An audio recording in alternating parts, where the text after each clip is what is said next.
नमस्कार, स्वागत है आपका मेरी इस चंद्र कथा और कहानियाँ में। कैसे हैं आप सब?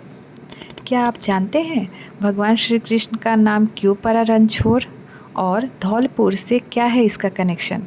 इन सारे सवालों का जवाब हम इस वीडियो में जानेंगे, पर उसके लिए आपको वीडियो के एंड तक बने रहना होगा।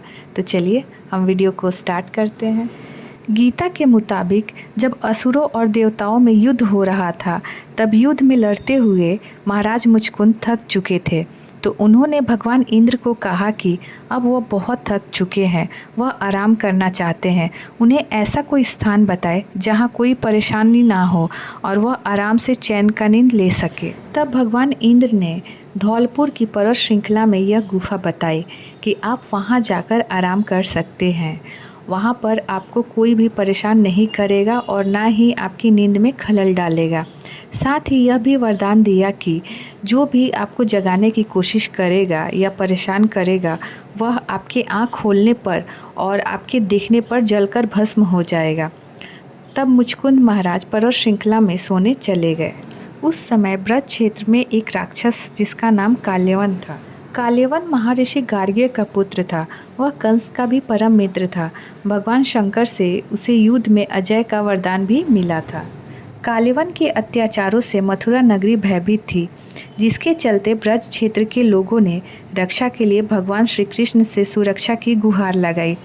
जिसके बाद भगवान श्री कृष्ण ने काल्यवन राक्षस को युद्ध के लिए ललकारा और दोनों के बीच कई दिनों तक भीषण युद्ध चलता रहा। लेकिन युद्ध में भगवान श्री कृष्ण उसे नहीं हरा पाए और काल्यवन राक्षस भगवान श्री कृष्ण पर भारी पड़ने लगा, जिसके चलते कुछ सोचकर भगवान श्री कृष्ण ने मैदान छोड़ दिया और तब से उनका नाम रणछोड़ पड़ा। भगवान कृष्ण चाहते तो वहीं काल्यवन को समाप्त कर देते, लेकिन भगवान शंकर के वरदान को पूरा करने के लिए भगवान कृष्ण रण क्षेत्र छोड़कर भागे। तभी कृष्ण को रणछोड़ के नाम से भी जाना जाता है। कृष्ण को भागता देख काल्यवन ने उनका पीछा किया। आगे आगे श्री कृष्ण और पीछे पीछे काल्यवन राक्षस मथुरा से करीब 125 किलोमीटर दूर तक आकर श्यामश्चल पर्वत की गुफा में आ गए, जहां मुचकुंद महाराज जी सो रहे थे। भगवान कृष्ण ने अपनी पीताम्बरी मुचकुंद जी के ऊपर डाल दी और खुद एक चट्टान के पीछे छिप गए। काल्यवन भी पीछा करते करते उसी गुफा में आ गया। काल्यवन श्री कृष्ण का पीताम्बर वस्त्र देखकर बहुत क्रोधित हुआ और कहा कि मेरे डर से रणछोड़ छलिए यहाँ आकर छुपकर सो गया है। और उसने चिर निद्रा में सोए मुचकुंद महाराज को लात मारकर जगा दिया। लात की प्रहार पड़ते ही जब मुचकुंद महाराज जागे तो उन्होंने काल्यवन की ओर गुस्से से देखा तो वरदान के मुताबिक देखते ही काल्यवन राक्षस वहीं भस्म हो गया। इसका उल्लेख श्रीमद् भगवत गीता और महाभारत में भी है। आज भी यहाँ श्री कृष्ण के पद चिन्हों के निशान हैं और वह गुफा स्थित है जहाँ पर यह छल युद्ध श्री कृष्ण ने किया था और कभी किसी हथियार से नहीं मरने वाले वरदान प्राप्त काल्यवन राक्षस का वध छल से करवाया था। काल्यवन राक्षस के भस्म होते ही भगवान श्री कृष्ण मुचकुंद महाराज के सामने निकलकर आ गए और उन्हें प्रणाम कर सारा वृत्तांत सुना दिया। काल्यवन के वध के बाद भगवान श्री कृष्ण ने यहाँ पर यज्ञ करवाया, जो मुचकुंद महाराज के नेतृत्व में हुआ। यज्ञ में 33 कोटि देवता और राजा महाराजाओं ने भाग लिया था। यज्ञ के बाद मुचकुंद महाराज को भगवान श्री कृष्ण ने वरदान दिया कि कोई भी श्रद्धालु तीर्थ करने के बाद इस कुंड में स्नान कर लेगा, तभी उसकी तीर्थ यात्रा सफल होगी।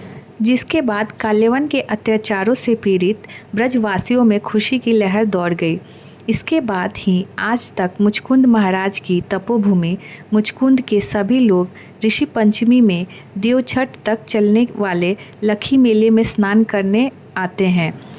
ऋषि पंचमी से शुरू होने वाले इस लखी मेले में राजस्थान, हरियाणा, उत्तर प्रदेश और मध्य प्रदेश के साथ दूसरे प्रांतों के लाखों श्रद्धालु मुचकुंद सरोवर में स्नान करने आते हैं।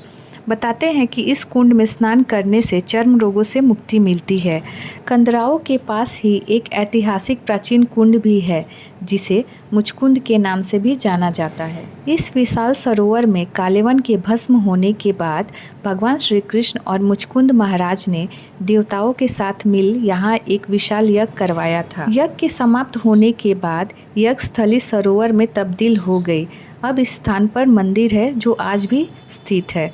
वर्तमान में इसे मचकुंड के नाम से जाना जाता है। तो उम्मीद करती हूँ कि आपके सारे सवालों के जवाब मिल गए होंगे और आप इस कथा को अपने फैमिली फ्रेंड्स के साथ शेयर करें। और मेरे चैनल कथा कहानी पर नए हैं तो प्लीज़ इसे सब्सक्राइब करें। तो चलिए फिर मिलते हैं एक नई कथा कहानी के साथ। तब तक जय श्री कृष्णा।